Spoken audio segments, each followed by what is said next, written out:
bandages. Why don't you go ahead and put those on? Go ahead and stop right there and just turn around. Put your hands behind your back.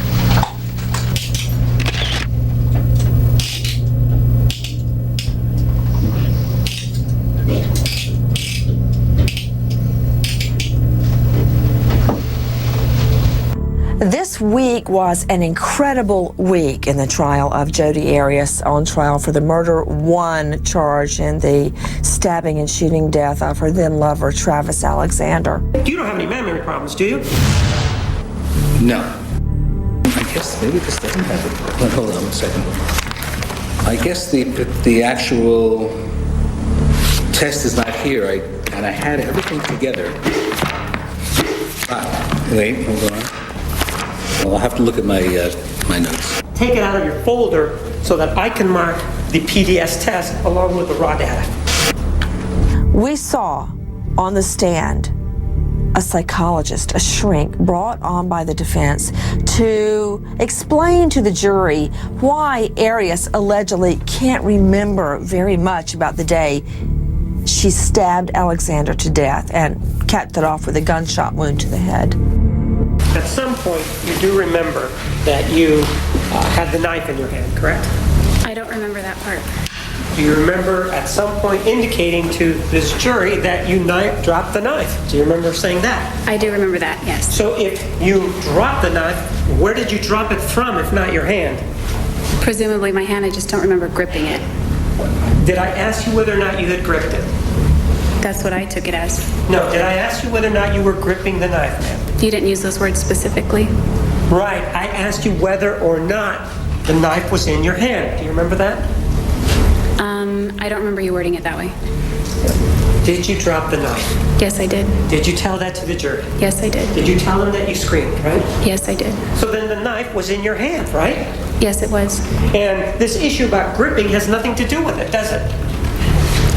I would think it would. Do you think how strongly you were gripping it is important to this case? I wasn't talking about the strength of the grip, just that I gripped it. I'm asking you that just now. That was the question. Will you repeat that? Do you think that how strongly you were gripping it is important to this case? Objection, argumentative relevance. Overruled. I wouldn't know. Well, you're the one that brought this up about not gripping it. You seem to think that's important. Why do you think that's important? Objection, argumentative. You did have the knife in your hand, right? Yes. It was after the shooting, according to you, right? Yes. And you previously had seen that knife in the bedroom, right? I don't recall. I think it was at one point, but I know it was definitely in the bathroom, but it may have gone to the bedroom. I'm not sure. And you did drop the knife, right? Yes, I did. And after dropping the knife, you took it with you, right? Overruled. Took it where? I don't know. I'm asking you. Where did you take it? I have no idea. You don't remember? You said you dropped the knife, right? Yes, I remember that. When the jury asked the question about items, you indicated that you took certain items. Do you remember saying that? Yes. And you said the gun, right? I remember the gun. Right? And a number of other items that you took, right? Just the items I remember are... The items I remember are my luggage, of course, and I remember the rope and I remember the gun. I don't remember having the knife at any point after I was a little more lucid. For an entire day or more, Dr. Dick Samuels talked about something many people had never heard of called transient global amnesia. Amnesia is not necessarily a fake or made up kind of experience. It is not as if amnesia can only be made up as to cover up something. It's kind of a partial amnesia surrounding shocking events brought on by too much sex and submersion in hot or cold water. The amazing thing is that here are the things that can cause that. sudden immersion in cold or hot water, physical exertion, emotional or psychological stress, pain, medical procedures, sexual intercourse. Now, that was the absolute wrong thing to tell the jury, that Jodi Arias can't remember murdering Travis because she had too much sex. And we've heard about way too much sex in that courtroom. So that was probably not the best foot to put forward in front of this jury. After about a day and a half of talking about transient global amnesia, he then tells the jury that's not her ailment. Is that something that Jodi suffers from? No. He went to a different type of amnesia. I can say that if a person was in a true state of dissociative amnesia, at least during the most intense portion of that time frame, it's highly unlikely that someone would remember anything going on at that time. During that time, he couldn't find documents. He couldn't recall to what he was referring.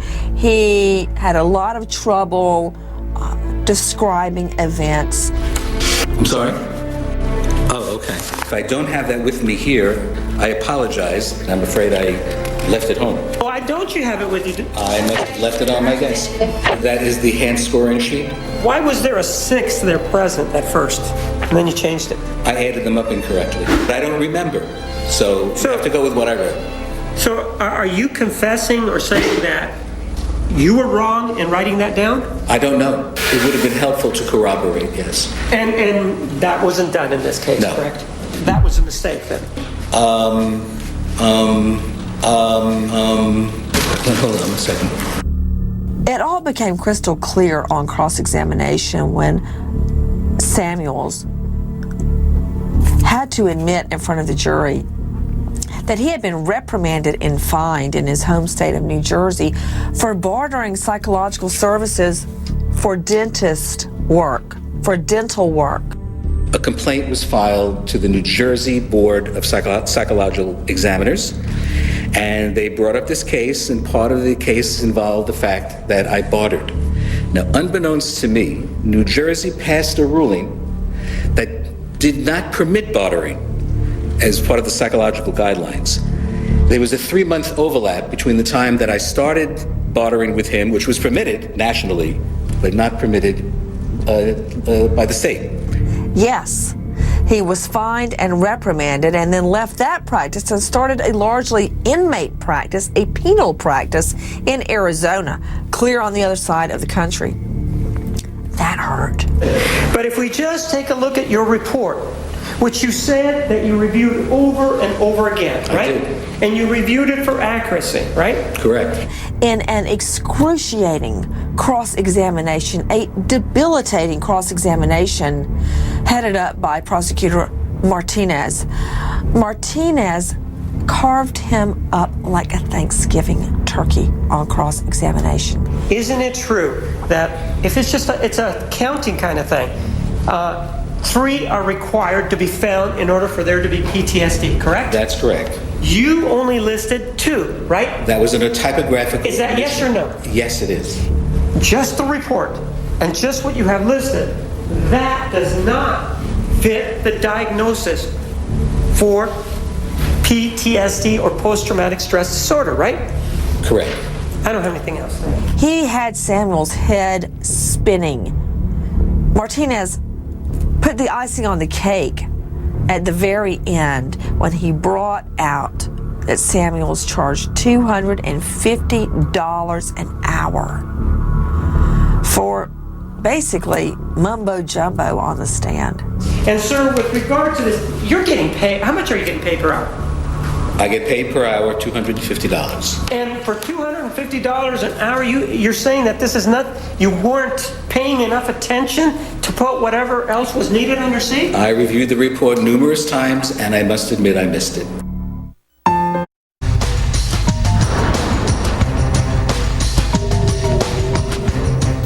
didn't hear you breathe. I wonder how am I still here? And I don't wanna lose a thing. It might change Bible for all evaluations of mental illnesses is the DSM. It's a diagnostic tool that psychologists and psychiatrists use. And it's basically a fill in the blanks. If you meet X number of this and Y number of that, then you are diagnosed as A, B, or C. Samuels made a horrible mistake by not diagnosing her pursuant to all of the criteria in the DSM-4. He left some out. He stuck to his guns. It's like standing on the mast of the Titanic as it goes down instead of jumping for a lifeboat. He stuck to his guns to the bitter end, even after he had to admit one mistake after the next, after the next, after the next. Well, they weren't great errors, but it didn't change the outcome of the report. This, as the jury questions were piling up. The jury puts questions in a box, and you can see it in the courtroom, and the stack got higher and higher and higher of questions that the jury intends to ask Dr. Samuels. Do you often make mistakes in your reports when you do evaluations? No. You seem to have several issues with omitting or forgetting to include information. Do you think that it is important to have an accurate and complete report for a trial like this? Yes. I think the most significant fact about Samuel's testimony is that it was a complete failure. It would be wrong to point to one particular mistake that he made. It was an overall message based on lies of Jodi Arias.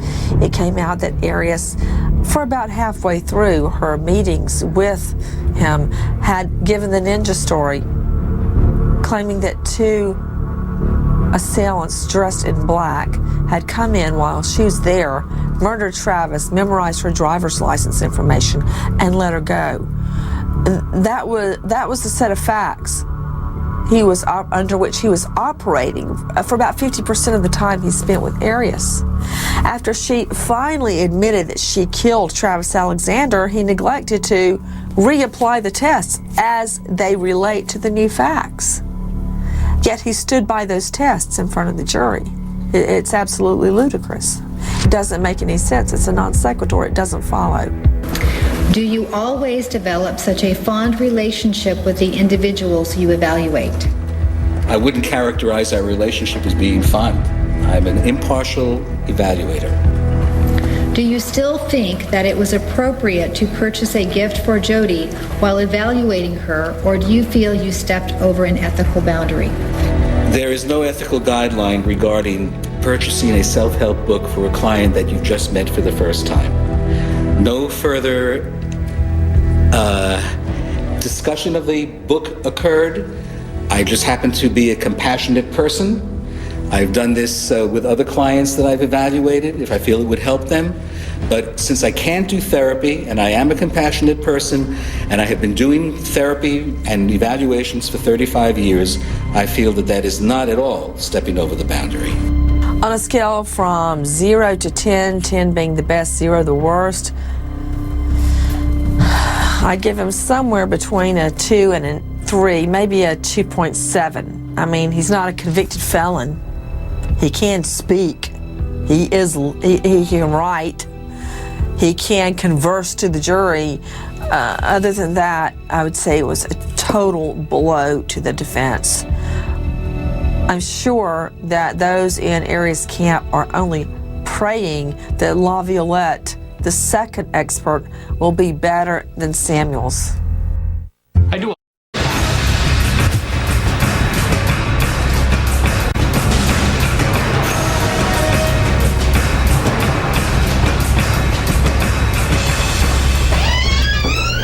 Okay, let me get those off you.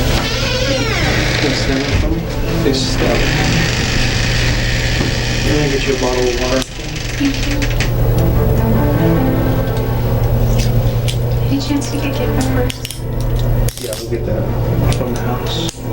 Will they bring it to me? We'll probably be putting your property. Here's water for you. Do you want one for yourself? Yeah, I think. turn the heat up in here? Or like, do you have a sweater I can borrow or something? I don't have any sweaters. I'll see if I can turn it off. It's hard to control the heat in this building. That's fine. What was very disturbing is that Jodi Arias' own psychologist, Dick Samuels, states that her ailment, dissociative amnesia, is most commonly related to criminal activity. At that point, everybody on the jury looks over at Jodi Arias. That was bad. It appears as if she suffers from dissociative amnesia. Dissociative amnesia is usually associated with criminal behavior. And according to the research, the more intense the trauma, the more likely and the more complete the amnesia. The amnesia has a finite period, rather the loss of memory covers a finite period of time, usually as long as the stressful situation is occurring. The more intense the crime or intense the distress, the more complete the amnesia tends to be. And when you say more complete, what do you mean? The loss is greater. The loss is more permanent. Most of what's occurred is not remembered, as opposed to perhaps some of it being remembered. Where were you taking the photographs when this happened? I want to see it on this exhibit. Outside the shower? Pardon? Outside the shower. Well, why don't you put a mark on there?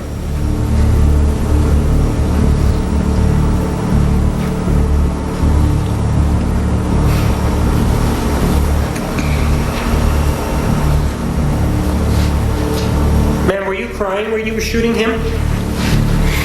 I don't remember. Were you crying when you were stabbing him? I don't remember. How about when you cut his throat? Were you crying then? I don't know. Also this week, we hear more of Arias as told to Samuels when he spoke to her behind bars to evaluate her. She now, we learn, said that she recalls being grabbed, caught by her sweater at the beginning of the alleged attack by Travis onto her. You and the defendant also discussed what happened in the closet, right? Yes. And in fact, one of the things that she told you was that he was coming after her and that he grabbed her sweater or something like that, and she remembered the gun. May I see that again within the context of my report? Well, now let's play it, okay? He coming after, he grabbed her sweater or something like that, she said. And she remembered the gun, she took the gun and pointed it at him, and then she said, well, what's the gun? I think it was on a shelf in the closet. Did you hear yourself there? Yes.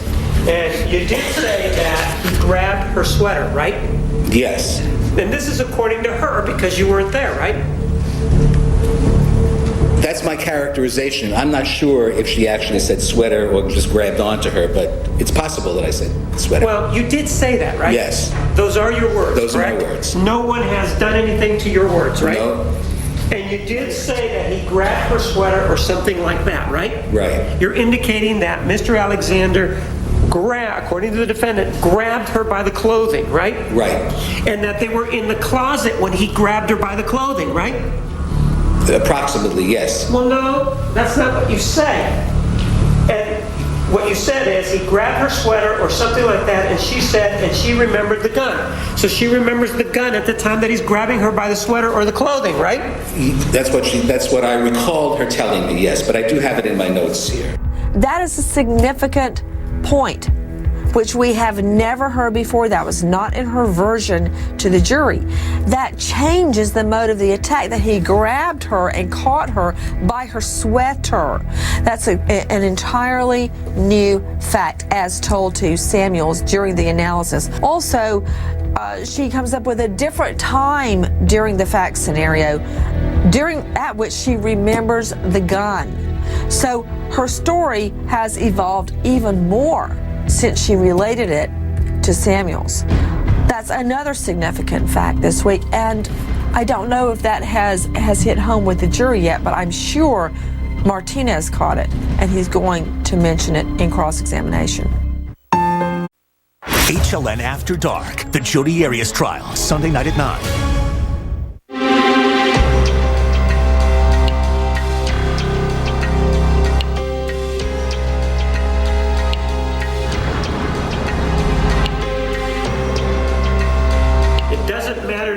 That there are these inconsistencies in this case as they apply to the defendant. One of the things that she told you was that he was the only individual ever that she had ever had anal intercourse with, correct? Early on in our discussions, she did say that. Well, you're implying that later on in the discussion she told you something different. She was involved in a homicide. I don't remember what I was thinking. After I shot him, I didn't know that I shot him, but after the gun went off. Were you mad at Travis while you were stabbing him? A horrendous crime. I don't remember being angry that day. She's the one who killed Travis. She admitted. She's the one who did the killing. Yes. But you do not remember stabbing Travis and dragging his body. I think actually that I have a very good memory. She recalled herself being chased. I can remember tons of things. Remembering that he was threatening her life. Well, I mean, again, I think I have a really excellent memory. I don't have memory of that. She began to remember becoming reconnected to her environment while on that road in Arizona covered with blood. She says that all of this has interfered with her sex life, right? The sound waves are hitting my ears, but the brain is not computing. It's hard because I don't think I have memory issues. The defense tried its very best with a Hail Mary to save the testimony of Dr. Samuels. No matter how much they tried, it seemed to backfire. And frankly, I think the damage was done. There's really no way to save it after that cross-examination by Martinez. It's like putting a Band-Aid on a broken neck. I think it may have even served them well not to have a redirect examination, because the more they tried to explain away the problems, the more apparent they became. Evoking memories of Top Mom Casey Anthony, new police interrogation video has just emerged this week, week 12 of the Jodi Arias trial. In that, we see her singing songs about her memory. It might change my memory. We also see her bizarrely performing a headstand. A headstand where you stand on your head. When the police officer Flores had left the room for a moment. And even more interesting in my take is we see her handcuffed, but she wants to fluff her hair up for her mugshot. This is she's being charged for the murder, the slashing death of her lover that she claims she wanted to marry. As she's sitting there handcuffed, she pops down on the ground, on the carpet in the police interrogation room, and starts wiggling along on her booty, and then so she can get in position to throw her head down and sling her hair back, repeatedly trying to get her hair fluffed out for her mugshot. So at a time when most normal people would be thinking about their deceased loved one, she is trying to fluff her hair for her mugshot. That's disturbing on a lot of levels. One thing I wanted to address, and that is my mugshot. And I think I did a little tilt on my head and gave a little smile. And there's been a lot of attention given to that, especially on the internet. People speculating, why did I do that? How could she smile? I just want to address that because I think that people don't really understand. And there are a few reasons I did that. And one is one of my first thoughts when I was actually being booked. And I was a little like, wow, I see this stuff on TV all the time. This is so interesting. It's almost just like it is on TV.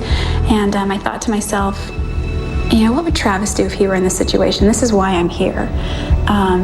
And barring the fact that he would likely not get himself into such circumstances, he would be smiling. He would be like, hey, he would just flash this grin that he always does. And so there was part of that, and then also part of the fact that I knew it would be all over the internet, so why not? And then there was also the fact that I know that I'm innocent. And even though this is a very serious thing to be charged with, there's no reason for me to be sad, because I know that I'd never hurt Travis. And there's no reason to be upset over this in my mind. I have faith that in the end, everything will be made known, everything will come out. And in the meantime, smile, say cheese. This is a really trivial question, and it's gonna reveal how shallow I am. But before they book me, can I clean myself up a little bit? Should have at least done your makeup, Jodi. Gosh. Tired of your...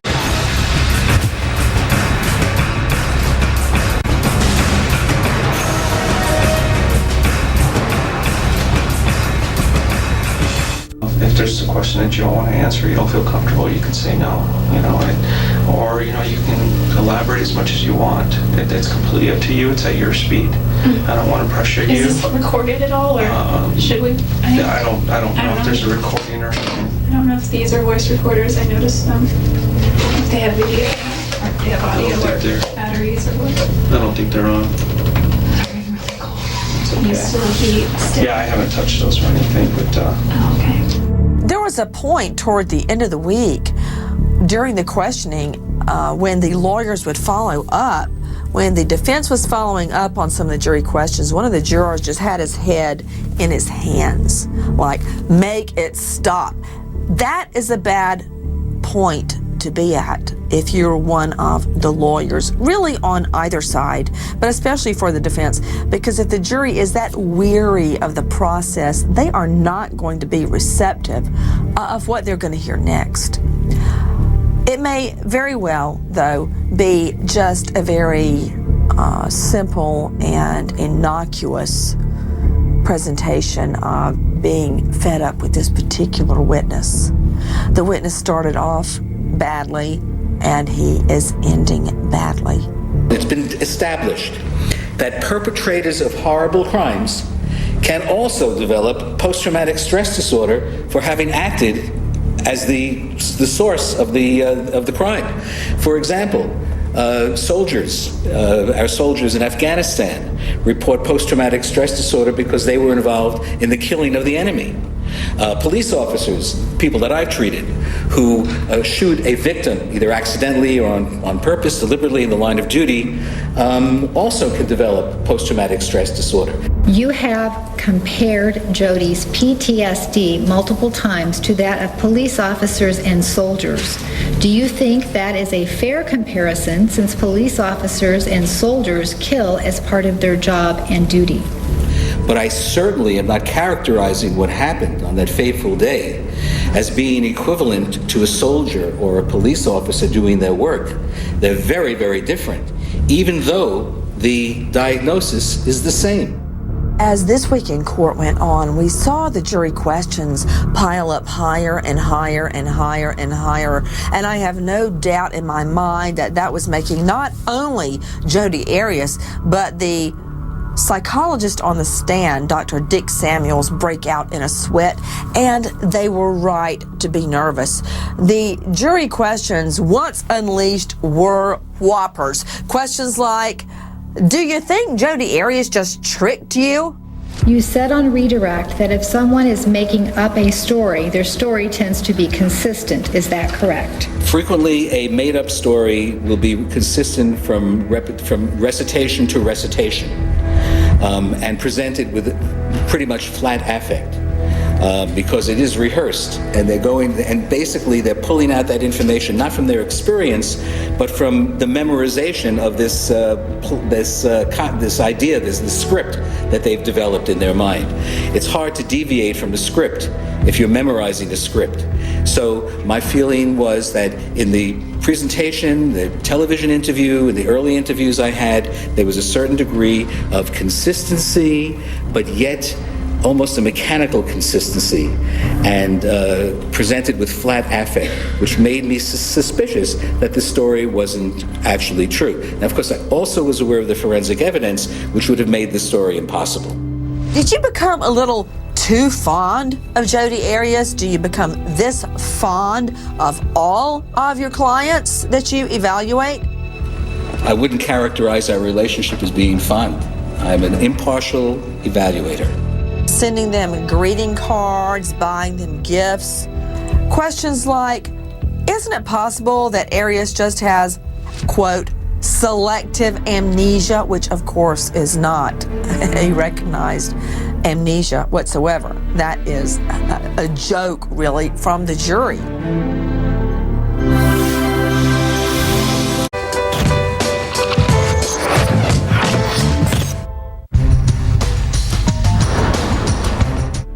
Regarding the tremors or shakes you witnessed with Jodi, how can you tell it is caused by PTSD or memories rather than fear for herself and her future, fear of being found guilty? Well, Ms. Arias told me not only did she occasionally shake and indicated to me that a time connected it to an incident with Mr. Alexander, but she had other physiological changes as well, including as we began our discussions and she began telling the second story, she would report to me that her hands became sweaty while she was discussing certain elements. So this is actually a second physiological reaction to thoughts and memories of what had gone on during the attack, at least at the beginning of the attack and the end of the attack. It was interesting to me that the jury focused on Arias' testimony that she would shake like a chihuahua when she was afraid or stressed out by Travis Alexander, because they asked a very intuitive question, and that was, well, how do we know she doesn't just shake when she is overcome with guilt or because she's afraid she's going to be convicted of murder one? Which I thought was a dead-on question. Did you see Jodi shaking before she ever mentioned it to you? I did not notice it initially, and the reason for that is because when I interviewed Ms. Arias, I was behind a partition. All of their questions actually were very, very insightful. One of the things that happened was that you gave her a book, right? That is correct. And you said that you were a compassionate man. Do you remember saying that in response to a jury's Yes, question? I have been accused of that by many. I'm not asking you if you've been accused of anything. I'm asking you whether or not, in response to a juror's question, you said that you were a compassionate man. Yes, I did. And with regard to compassion, isn't that just sympathy for an other individual and whatever situation they may be in? Perhaps. Well, no, you're the one that used the word compassion. So I'm not sure that compassion and sympathy mean the same thing. Doesn't it say that compassion could be sympathy for the distress of another? Yes. And so when you said that you had compassion, you told us that you had sympathy for the defendant, didn't you? Well, that's Webster's definition. I use the word compassionate. Right, and we just talked about how Webster defines compassion, right? Correct. Your Honor, this is beyond the scope. Overruled. Are you saying that you have a different definition of compassion than Webster? I'll go by Webster's definition. All right, so Webster then talks about sympathy for the distress of another, right? That's correct. And so you said that you gave the book to this defendant after your first meeting with her, right? Correct. And so that means that, and how long did that first meeting last? 2, 3 hours, 4 hours perhaps. A lot of people have asked, what happens next? Well, this is how this trial is going to go down. The state is going to sit back while the defense brings on yet another expert. After that, in most jurisdictions, the state has a right to a rebuttal case once the defense rests its case. If the rebuttal is allowed, the rebuttal by the state, it will be brief. I do not expect the defense to mount a rebuttal. It goes like this. The state presents its case, the defense presents its case, the state puts on a rebuttal, a brief rebuttal case limited to rebutting what the defense has presented and a possible rebuttal by the defense. Then we will have a charge conference where the lawyers argue to the judge what law should be read to the jury by which they are guided as they determine the facts of the case. After that charge conference, there will be closing arguments and the jury charge. When the judge reads the law verbatim to the jury, then they will begin deliberations. Stop struggling.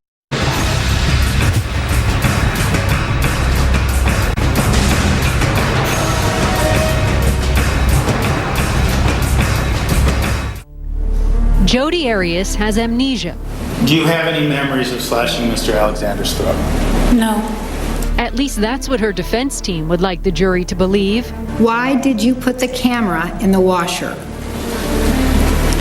I don't have memory of that. I don't know why I would do that. And defense lawyers are hoping this psychologist, a defense witness, will convince jurors Arias isn't faking this.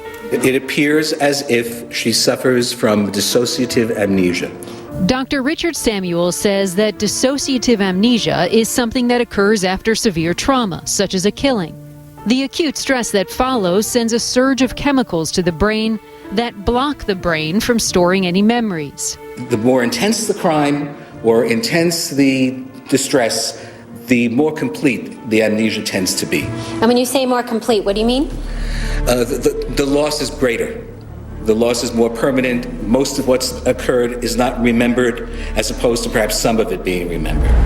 Jodi Arias has testified here in court over and over. She doesn't remember anything after shooting Travis Alexander back in June 2008. This is key because she stabbed him nearly 30 times and sliced his throat so deep his head was nearly cut off. His bloody body was also dragged back into the shower and rinsed off. Could it really be she doesn't remember any of that? Arias has said bits and pieces of memory have returned, but not the whole picture of the killing. Do those memories, do they ever come back? If they're not there, they can't come back. They're simply not there. Flashes of events may be vaguely remembered, but there's no way of knowing in advance whether that's going to happen. Arias had left Alexander's home and was driving through the desert to see another man in Utah when she says something suddenly clicked. When I sort of came out of the fog, I realized, oh crap, something bad had happened, and I was scared to call any authority at that point. That sudden memory is something Dr. Samuels calls intrusive thoughts, memories that appear at the very beginning of a trauma and hours after it. The intrusive thoughts that were referred to me, that were mentioned to me, involve the beginning of this traumatic event. She reported remembering that he was threatening her life. And then at the end, she began to remember becoming reconnected to her environment while on that road covered with blood. Yet even as she became reconnected with reality on that desert road, there are some things Jodi Arias says she still can't recall, now nearly 5 years later. Where in the desert did she toss the gun? And what about the knife? Both weapons she used to kill are still missing. Randy Kay, CNN, Phoenix, Arizona. During the trial, much like Top Mom Casey Anthony, we saw Jodi Arias holding up her middle finger for an extended period of time as if she's shooting a bird or giving somebody the finger in the courtroom. I really don't see how that could not have been intentional. When you look at the shot, I mean, who sits casually with their forefinger erect and pointed at someone? All of her personality traits are manifesting in the courtroom, whether intended or unintentional. That's just Jodi Arias. I'm not surprised at all. In fact, I'd be surprised if she didn't shoot a bird.